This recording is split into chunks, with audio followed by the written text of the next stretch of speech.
Ever wonder what it's like to be a pirate and rule the high seas without a care in the world with your loyal crew? Well, ever wonder what it's like to also be an assassin, stalking your prey with great care and precision? Assassin's Creed 4 Black Flag, Ubisoft's latest installment in the Assassin's Creed franchise, puts these two unlikely professions together, and it is glorious.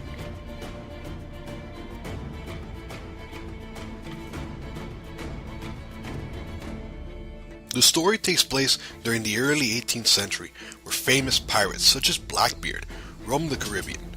You are put into the shoes of a brash privateer named Edward Kenway, who is the grandfather of a very serious and kind of a buzzkill Connor from Assassin's Creed 3. I expect an apology on my return. You're not getting any from me. Seriously, Edward Kenway is an extremely appreciated change of character for AC4. Keep talking. He's cunning, charismatic, and has a good sense of humor, though most of it's unintentional. I found it really funny when he tries to understand the ways of the assassins, usually believing that helping them would lead to the fortune he sought. Frowns and furrowed brows. Captain Kenway, you have remarkable skills. Oh, thanks, mate. It comes natural. But you're churlish and arrogant. This is what made the story seem fun. Kenway and his band of pirates are incredibly rich in personality, which sort of makes the story feel more about them than the actual assassin order, which is a nice change of pace. Edward still meets the Assassin Brotherhood, but not in any way we've experienced before. I actually had a smile on my face when Edward first met the assassins, since the scene was so funny. Everything is permitted. Isn't that your motto? The story is fun, and at certain times it can get serious enough to the point of just being sad. These characters are incredibly well written and acted, which easily makes this cast one of the best in the series. We're celebrating my retirement!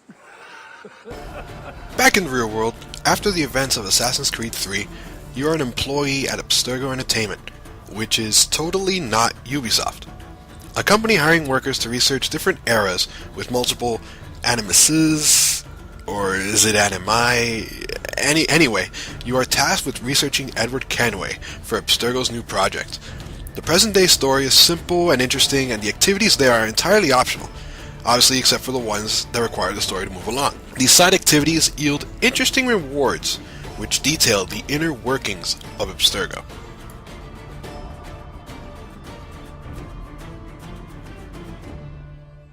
Visually, Black Flag is stunning. From the city of Havana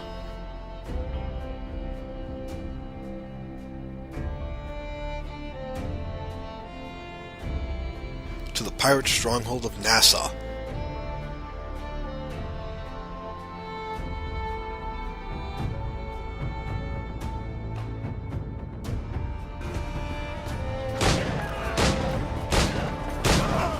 Nice. Each location has its own unique atmosphere. The Caribbean is massive, with multiple islands to explore and enemy ships patrolling the waters.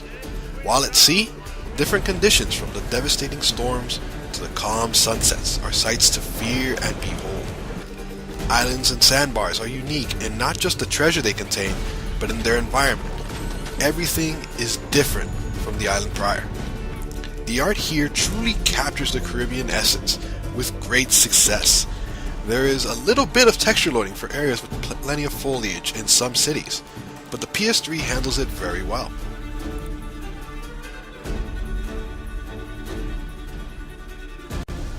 But the biggest new thing in AC4 is not just the story, but the gameplay. An incredible open world just waits to be explored here. Your ship, the Jackdaw, can be customized through a pretty simple but effective customization system. Edward can also be customized, similar to the 3 Ezio games. Remember the crafting system in AC3? Neither did I, but AC4's crafting system is the great system from Far Cry 3. Skin animals in order to create better armor and pistol holsters.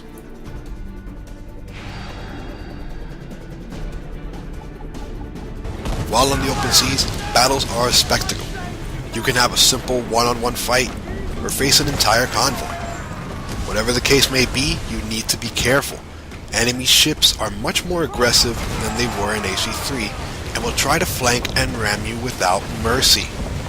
Deal enough damage to an enemy ship, and you will be able to board it, taking all of their loot and resources to either fix your ship, lower your wanted level, or add them to your fleet, called Kenway's Fleet, which acts as the game's assassin's recruiting system, but with ships that you can send to various locations for items.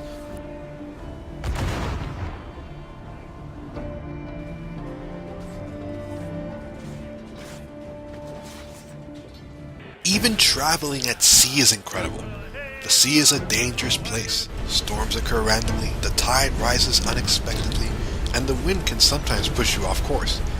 However, your crew sings shanties along the way to keep your spirits up, and there are numerous islands to explore. You'll be so occupied with hunting animals, plundering underwater caves, and conquering forts that you will very rarely use the fast travel system. Missions are fun for the most part. The less intense missions where you stalk your target, listening to them babble on about evil, are still here, but every other mission has its own freedom, on sea and on land.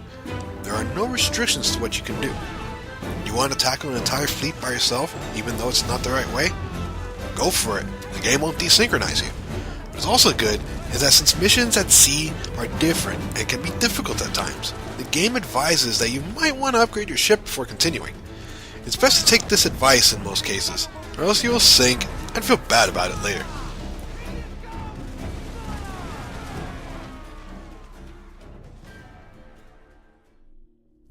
Ubisoft has done many things right in terms of its gameplay, but some issues are present. For example, there is no real lock-on system, which can greatly hinder your performance when fighting a group of enemies. Many times I have attacked unintended targets instead of the bigger threats, simply because the camera happened to point at them. The underwater controls can get a bit frustrating, especially in tight spaces since Edward moves a bit awkwardly, which might get you attacked. Also, when boarding other ships, it gets kinda messy, because the upper areas of both ships like to blend with one another, making it difficult to smoothly transition from one ship to another. Another small issue is that Edward sometimes likes to jump only a couple inches off target if you're not precise with your analog control. This could be the difference between performing a leap of faith and just leaping to your death. Welcome to the Animus, powered by Abstergo Entertainment. Assassin's Creed 4 also has an extremely detailed multiplayer mode. The generic cat and mouse modes, which are still as intense as ever, are still here, along with a cooperative Wolfpack story mode. Leveling up does take a bit of work at the earlier levels, but once you get the higher level perks and understand how to read your opponent carefully, you'll level up in no time. There is plenty to keep you busy here. After Assassin's Creed Brotherhood, I kinda stopped caring for the multiplayer portion, but now I seem to have gotten hooked all over again, even though I always get stabbed by some jerk from behind. Oh dude, you took my kill. Okay, I'll get a grab. Wait. Oh, hi there. Oh no. Ah, damn it. There you are. I got you. No!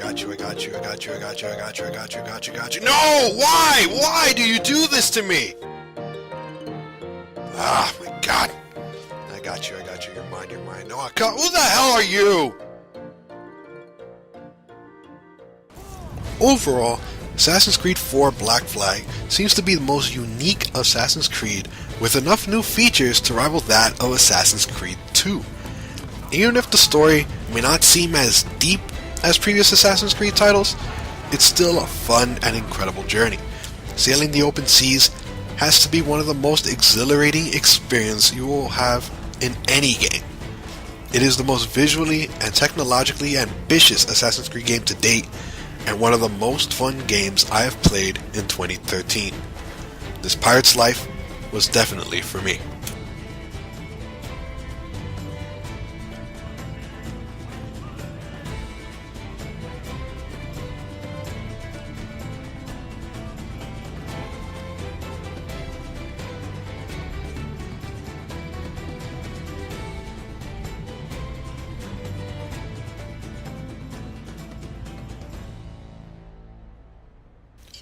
Assassin's Creed Rising Phoenix?